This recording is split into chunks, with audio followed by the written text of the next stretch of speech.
ખેડબ્રહ્મામાં બાપા સીતારામ વસ્તીનું હિન્દુ સંમેલન યોજાયું। રાષ્ટ્રીય સ્વયંસેવક સંઘના શતાબ્દી વર્ષ ઠેર ઠેર યોજાઈ રહેલ હિન્દુ સંમેલન અંતર્ગત ખેડબ્રહ્મા શહેરમાં બાપા સીતારામ વસ્તીનું સંમેલન તારીખ 27/2/2026 શુક્રવારના રોજ રાત્રે 38 કલાકે ઉંડવા વિસ્તારમાં ઉમિયાનગર સોસાયટીની સમાજવાડીમાં યોજાઈ ગયું। મહેમાનો દ્વારા દીપ પ્રાગટ્ય કરી કાર્યક્રમની શરૂઆત કરાઈ હતી। સ્વાગત પ્રવચન સુરેશભાઈ કાનજીભાઈ વેલાણીએ કર્યું હતું તથા મહેમાનોનું શાલ ઓઢાડી સ્વાગત કરાયું। કાર્યક્રમની શરૂઆતમાં સોસાયટીની દીકરીએ સુંદર સ્વાગત ગીત રજૂ કર્યું તથા દુર્ગા વાહિનીની દીકરીઓએ તલવારબાજીના કરતબ બતાવ્યા।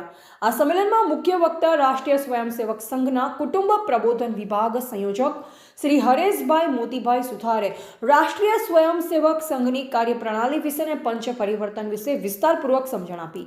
આ કાર્યક્રમમાં આશીર્વચન માટે દેવદરબાર ગંભીરપુરા ઈડરવાડા તેજાબી વક્તા પરમ પૂજ્ય શ્રી મંગલપુરી મહારાજ હતા, જેમણે હિન્દુ સમાજને એક થવા આકલ કરી અને હિન્દુ સમાજમાં રહેલી ત્રુટિઓથી લોકોને ઉજાગર કર્યા।